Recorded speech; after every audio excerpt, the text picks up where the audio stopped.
I want you to listen to some comments from Charles Barkley and Michael Wilbon from ESPN. The NBA All-Star Game has been a joke for years now.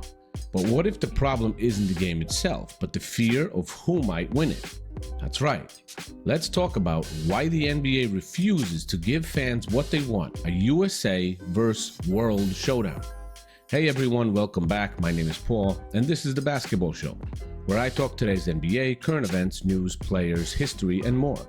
All completely unbiased, even though some people disagree, because any opposing opinion to weak people is always hating. Truth is truth, and I try to stand by that. Now let's get straight into it. This whole discussion started when Charles Barkley, the round mound of rebound himself, called out the NBA for not giving fans what they actually want, a legitimate, high-stakes All-Star game that pits the USA's best against the world's best. Think about that. Nikola Jokic, Luka Doncic, Giannis Antetokounmpo, SGA, Victor Wembanyama, all on one team, going head-to-head with LeBron, Steph, Durant, Jason Tatum, Anthony Edwards, and the rest of America's best. It would be insane, but it would also be competitive. And guess what? Barkley thinks the NBA is simply scared. Barkley has been hammering this point for years, and he said it best. I think international against the United States will be fantastic, he said. And he said also, and I'll tell you the truth, I think the only reason they don't want to do it, they are scared the United States are going to get their asses kicked. Those are Barkley's comments. Pretty strong. Let that sink in though. Barkley, one of the most respected voices in basketball, thinks the NBA is afraid that the USA's best might lose. Look at the talent on that international roster. Joker, Luka, Giannis, Shai, Wemby. That's 5 of the 6 MVPs right there. And that's just scratching the surface. And Barkley is right. The NBA's global expansion is no joke. The Dream Team inspired generations around the world. And now that talent is here. But it's not just Barkley. Michael Wilbon, a respected analyst and a longtime NBA insider, recently went off about this exact issue as well. Before I share my thoughts, let me play you what Wilbon said in his own words. Here you go. Here's the clip. Could be if Luka, depending on his own commitment to fitness and some defense, if Luka really seriously matches what we know he can do offensively, his wizardry, on the rest of his life and game, and then you got Wemby coming behind him, you know this could go indefinitely. The two of those guys could win 5 MVPs. We know they could. We know the two of them alone could win. That would stretch the international dominance. I've wanted to see, for the reasons you talked about with pride, I've wanted to see the All-Star Game is a waste of time. The game itself. It's a waste because they're not interested in playing it. But if you have the United States versus the world, think of the buzz that would create, the interest that would create. And I know there are certain star players in this league that don't want their competitive juices to have to flow during All-Star break because it's supposed to be a break. Too bad. If the league wants to really showcase, you put an in-season tournament. No. How about an in-season All-Star game? What is the holdup from that happening? Because Stephen A. also co-signed on that players, sentiment. mostly American players, from what I'm told, Molly, don't want to do it. Okay. And they made their agents aware of it. They don't want to do it. They made Adam Silver aware.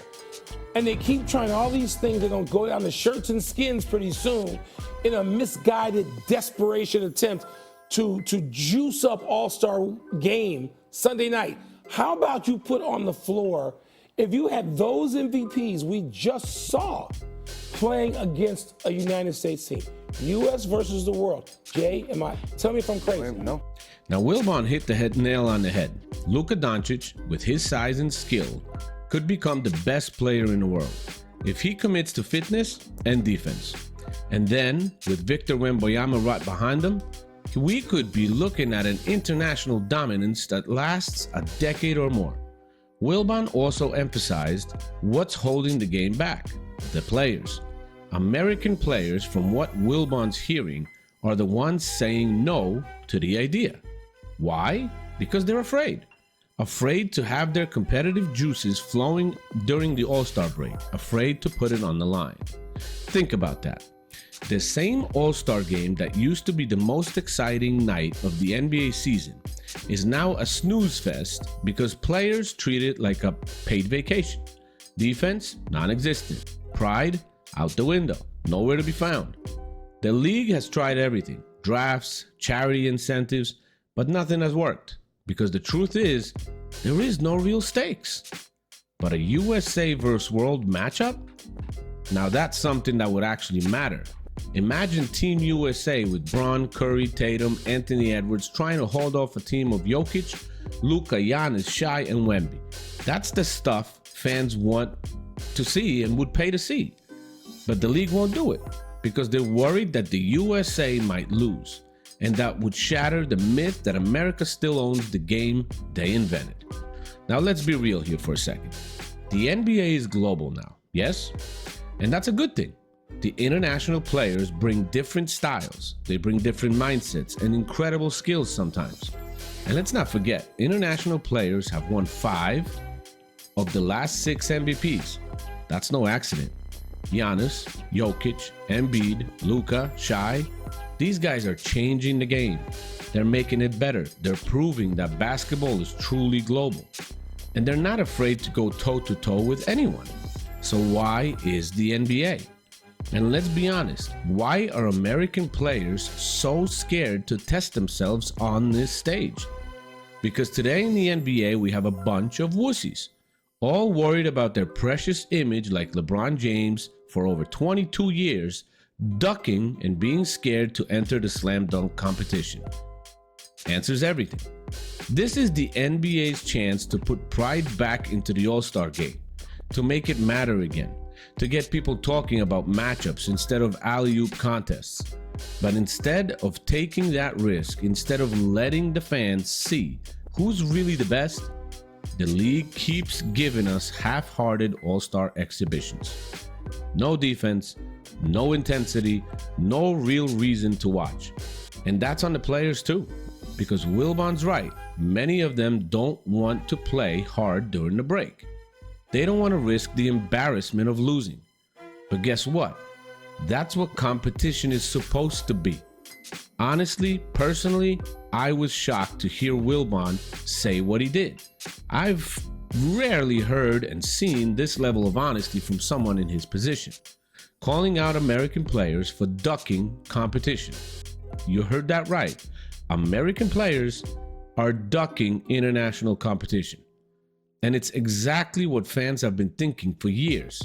Now it's time for the NBA to get some guts. Put USA vs. World on the calendar. Let's see who's really got the juice.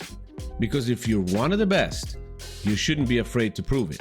I mean, just imagine Luka Doncic staring down Anthony Edwards, Jokic going at Embiid, Giannis with Tatum, Shai with Curry. That's a real all-star game. The NBA loves to talk about growing the game. Well, here's the perfect chance. Show the world that the best basketball players on the planet, no matter where they're from, are ready to compete at the highest level. And if Team USA can't handle the smoke and lose, then maybe it's time to admit the world has caught up. And that's okay, because competition is what makes sports great. Don't hide from it, embrace it. Now, what do you guys think? Should the NBA go USA vs. World for the All-Star game? Is Barkley right? Is Wilbon right? Or are the American players simply too scared to face the challenge and will never agree to it? Drop your thoughts in the comments, smash the like button, and don't forget to subscribe for more hard-hitting NBA talk. This is The Basketball Show. My name is Paul. We keep it real here every time, and I'll see you in the next one.